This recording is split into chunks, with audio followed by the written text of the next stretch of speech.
이제 68페이지입니다. 7번째 물건을 보는데 이거는 여태까지는 강제 경매로 낙찰당한 사람이 취하를 시키는 건데 이번엔 반대로 경매를 신청한 사람이 취하시키는 겁니다. 이것은 강제 경매가 아니라 임의 경매로 경매를 신청한 사람이 취하를 시키려고 할 때는 취하 동의서를 또 받아야 됩니다. 자, 이거는 경매를 진행시킨 사람이 취하시킨 사례입니다. 여기 보시면 서울특별시 마포구 연남동 그러면 이게 홍대 앞에 근린주택의 지분으로 해서 21.8평 이렇게 해갖고 경매로 나온 겁니다. 이 감정 가격이 9억 9천이었다가 7억 9천3백인데 이때가 막 코로나가 시작될 때이기 때문에 홍대에 있는 상권이 제가 보기에는 이렇게 가격이 엄청난데 이게 많이 좀 떨어지고 했을 때는 상당히 좋은 물건이다 그래갖고 사실은 낙찰을 제가 입찰을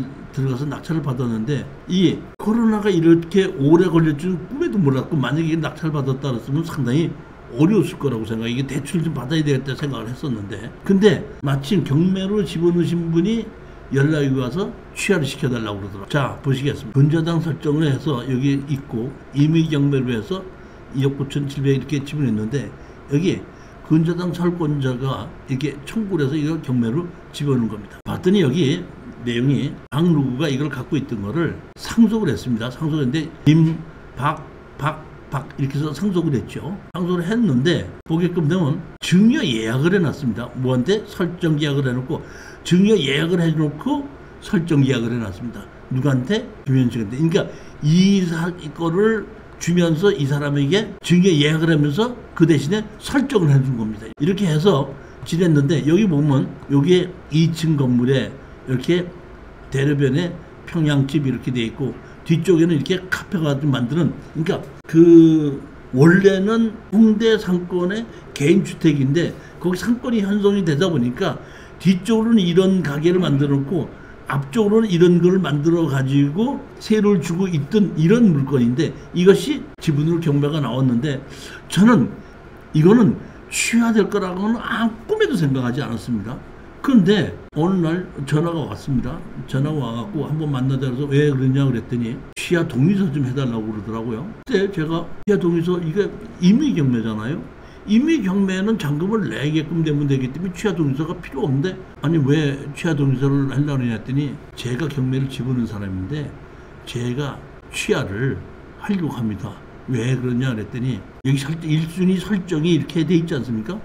설정이 11억 얼마가 돼서 이 돈 다 받을 게 있는데 일부를 경매를 집어넣는데 이게 가격이 너무 IMF 때문에 떨어져 가지고 자기가 이 돈에 대한 것을 다 받질 못하게끔 되니까 이게 아무래도 지금 코로나를 지나고 나면은 다시 경매를 집어넣어야 되지 않겠는가 이런 생각에 의해서 자기는 그러니까 제가 보기에는 말은 자세히 하지 않았지만은 제가 보기에는 아버지가 돌아가시고 어머니하고 자식들이 같이 상속을 받았는데 제가 보니까 그 애는 그 뭐랄까 좀 이복 형제인 것 같아요. 그러니까 상속을 받은 걸 그쪽으로 넘겨주면서 매매 그 증여 예약 등기를 해놓으면서 설정 등기를 같이 해놓은 것 같아요. 제가 보기엔 그렇습니다. 그러다가 그게 서로 그 돈을 주고 받는 것이 잘 안 되다 보니까 아니 그러면 내가 한번 경매를 집어넣게 해서 경매를 집어넣을 걸 했는데 저하고 같이 점심을 먹으면서 그러더라고. 그래서 내가 경매를 집어넣으면은 저쪽에서 돈을 얼마를 다 줄 줄 알았는데 안 주고 그냥 하다 보니까 그대로 경매가 진행이 돼서 자기가 너무 손해가 났기 때문에 도저히 안 되겠다 싶어가지고 하러 온 겁니다. 이렇게 얘기를 하더라고. 그래서 제가 한 1,000만 원 주면은 하겠습니다 그랬더니 그러면 같이 좀 가자 그러더라고요. 그래갖고 그 교대 법원에 자기가 법무사를 얘기해 놓은 데가 있더라고요. 그래서 제가 도장을 가지고 법무사에 갔더니 법무사에서 취하 동의서를 다 만들어가지고 여기 도장을 찍으라고. 도장을 찍고 다 만들어서 도장을 찍는데 그럼 우리 법인 이름으로 1,000만 원 입금시켜주라 그랬더니 잠깐만 기다리시죠 그랬더니 나가서 한 1-20분 있더니 우리 법인 통장으로 1,000만 원 입금이 된 걸 보고 이거를 동의서를 찍어주고 온 겁니다. 그러니까 강제 경매인 경우에는 경매를 당한 사람이 취하시키려면 낙찰자에게 취하 동의서를 받아야 되고 임의 경매에서는 경매를 집어넣은 사람이 경매를 취하를 시키려고 할 때는 낙찰자한테 동의를 받아야 되라. 그러니까 지금 보면 이게 저는 잘 몰랐었는데 실질적으로 이걸 낙찰을 받다 보니까 경험하게끔 된 겁니다. 그래서 경매를 집어넣은 사람이 취하를 시키려고 그러면 낙찰자에게 취하 동의서를 받아야 되는구나 하는 걸 알게끔 된 겁니다. 자, 하나 더 있습니다. 이거는 이분이 조금 좀 이렇게 좀 잘못하신 것 같아요. 보면 2018 6734는 강제 경매로 나오는데 여기 천호동에 제가 보면 다가구 주택인 것 같아요. 보면 감정 가격이 2억 7,300짜리가 1억 3,900까지 떨어져서 여기 보면 얼마에 낙찰을 받았냐면 1억 7천에 낙찰을 받은 겁니다. 이게 2분의 1 지분 매각입니다. 제가 보면 강동구 천호동의 이런 주택에 다가구 주택이 이렇게 가격이 3차, 4차까지 안 떨어지거든요. 근데 이상하게 이 부동산 한참 올라갈 때 이때거든요. 이게 2020년도면요.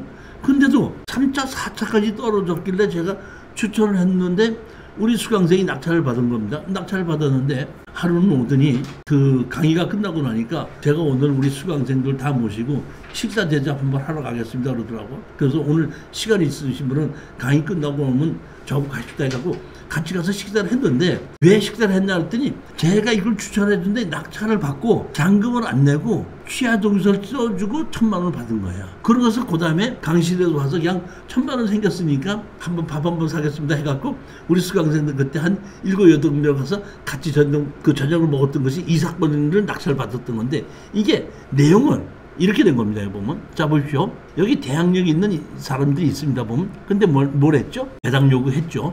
이분이 지금 배당 요구를 했습니다.